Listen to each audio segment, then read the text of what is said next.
Hi, I'm Steve, your rambunctious host, and I'm here with a few thoughts on recent comics. And I thought this time I would just go through my purchases from last week, real boom, boom, boom, real hit, and just kind of give you real quick thoughts on all of them.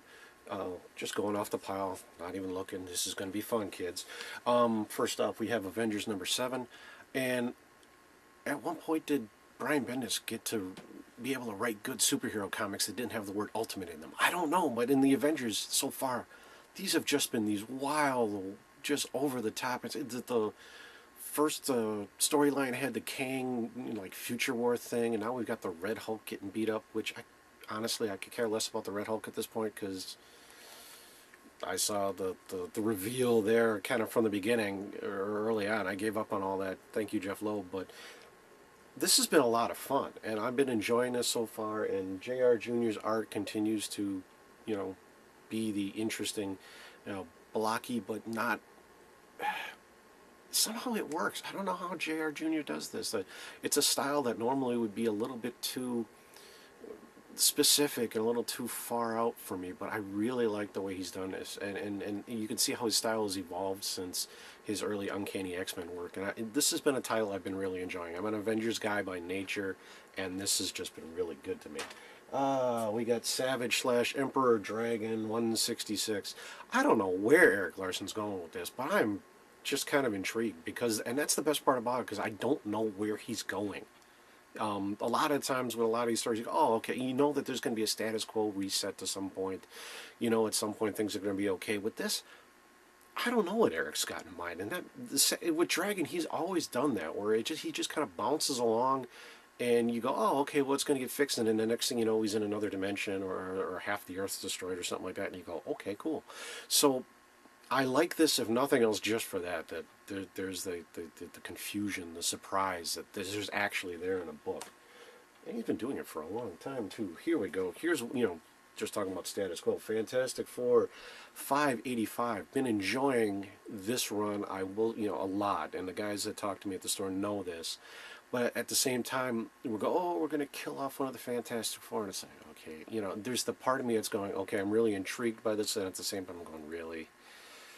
Why? We know that you're not going to keep anybody from the FF dead. I think that there's a trick involved here that they're trying. Oh, they're going to be dead, but it's going to be some sort of dead. Like Ben's going to lose his powers permanently or something like that. But he's been in the new Avengers and everything like that. So the whole idea of the broadcasting, the killing of the character, that always just makes me nervous. And I am enjoying this, and this issue in particular, there was a couple of, whoa, okay, cool, wow, I should have expected that but didn't moments, because things have been kind of relaxed, and it's starting to, hit to a boil.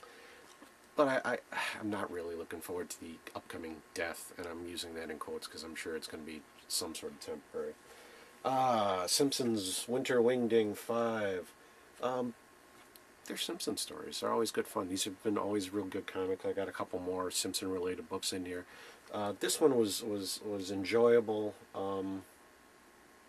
Nothing too much of a stretch here. We've got poisonous food things and snowplows and re-elect Quimby or the terrorists win. That was a great panel in there, but nothing critical really. Just an enjoyable Simpsons comic.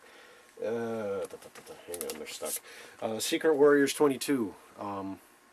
Another one of those things that I've been enjoying, but it's coming to an end, and that doesn't bother me so much. It feels like it's a story that has a limited life cycle to it, that it's going to be told and done, and that's a good thing. That's not, some of these, we just had a comic that's in almost up to 600, so sometimes ending something in the 30s is not a bad thing.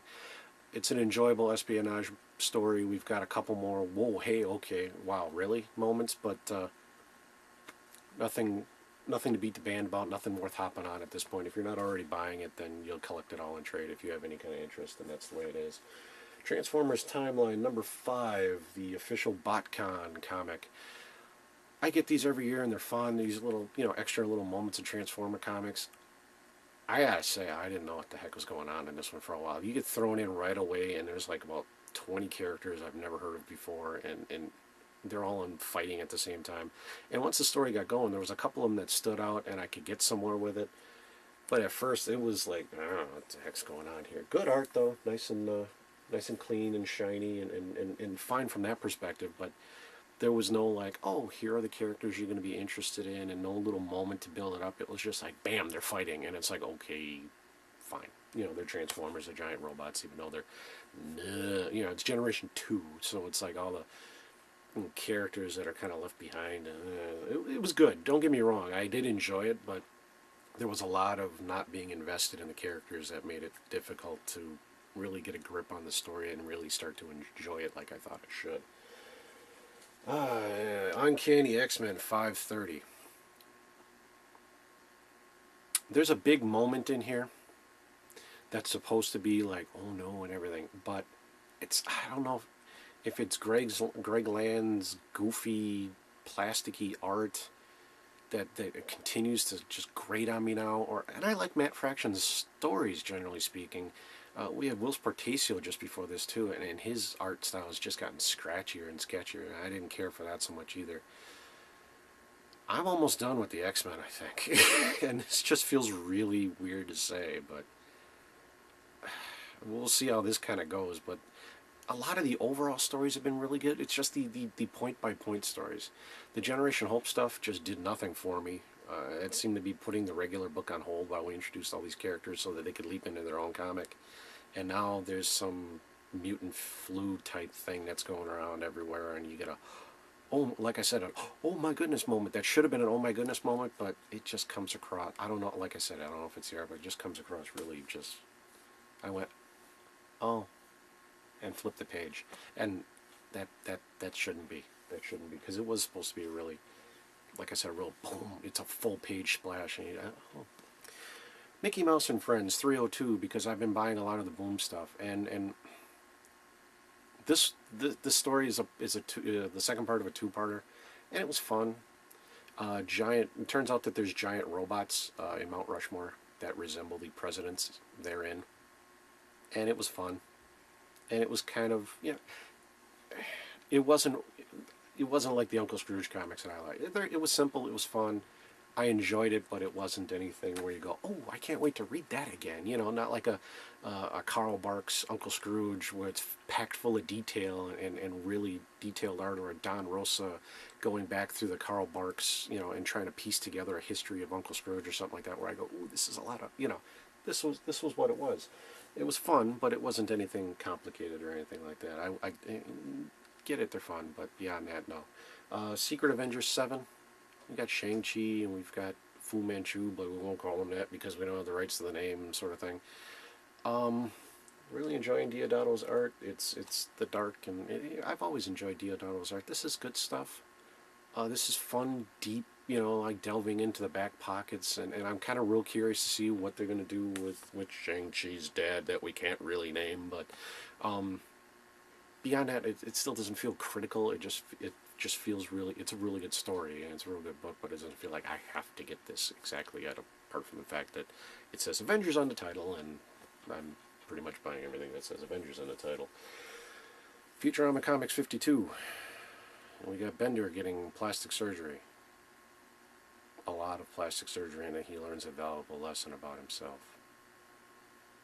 Moving on. It wasn't bad. It was like one of those episodes where you go, oh, okay, well, I won't be watching that one again anytime soon. Captain America 612, Bucky's going on trial, Bernie Rosenthal's back as the defense lawyer. This is all good fun. This is another one of those things where it's like, I'm not quite sure where this is going, if this is going to be like, we're going to get done with this, is going to be like, oh, wow, that was really cool, or if this is just going to be 6 issues of going, oh, Bucky's on trial. Okay. But time will tell. Invincible Iron Man 32. This has been interesting. I like the some of the ideas of the having like the bad guys controlled by random people as a video game. It's kind of been the crux of this. It feels like this story's been going on for like a year and a half, though. I know it's only been, what is it, like 6? This is what, 8? This is 8. Didn't need to be 8 issues. It should be done already. But beyond that, it was good. I enjoy it. It just feels like it's taking forever. Simpson Comics 172. When we were talking about the Simpsons Wingding before, this is the better one of the two. This is the one, you know, this is the ones out of the This is like 2 weeks of books, folks, so I'm catching up. I don't know which week this was. This is the one that felt more like, it should have been the Christmas episode. We got characters popping back that we haven't seen, and locations. It's like a little walk through Simpsons history. We got the Muslim family popping up again, and they're trying to fit in for Christmas, and Krusty sells like his naming rights to a Christmas corporation, which his rabbi father's going, "Hey, what are we doing here? This is I don't even know what's wrong with this," because they give him like a ham sandwich when he goes. What's the line? I think there's a line at the end where yeah, whoever thought religion would be the cause of such bad feeling. Ah, Krusty, love you. Big time, Amazing Spider-Man 649. We're coming down the home stretch here, folks. Just a couple left. Whoa. Didn't expect a lot of this to go down the way it did. Dan Slott, thank you. I'm still not a big fan of the whole let's break up the marriage sort of thing, but Amazing Spider-Man has been a really good book since then. I can't, once it got going, and big time so far, all of 2-3 issues now has been pretty big time, and this had a couple of whoa, like the X-Men moment came across like a oh, this came across as the whoa that they wanted it to. So hot dog there. And I'm giving some of these books short shrift because I know I've been talking for forever. But last, and certainly not least, because this is kind of the order I read these in, folks, Usagi Yojimbo 133, the second part of a two-part story where he's defending a little village that's trying to build this giant drum because they believe that the drum will awaken the rain god, and they've been suffering from a drought. There's a gang that's trying to stop them because they want to get protection out of the village and everything like that.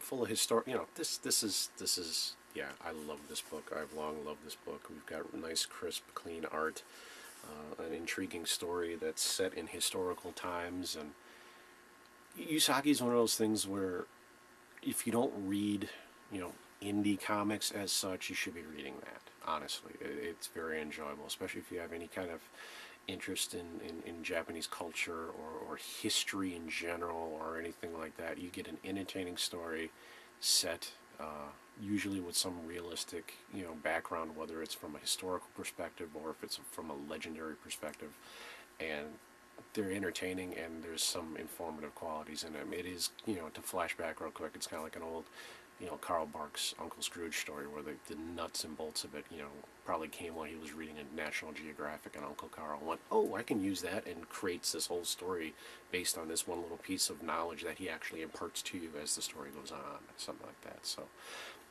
very good stuff. Whew. Okay, we might not be doing this again anytime soon. Time will tell, but that was a lot of stuff to go through real quick, and it wasn't that quick, and hopefully you didn't fall asleep yet, because I'm getting tired of talking and everything. So, the views expressed here are my thoughts as I see them for now. Bye now.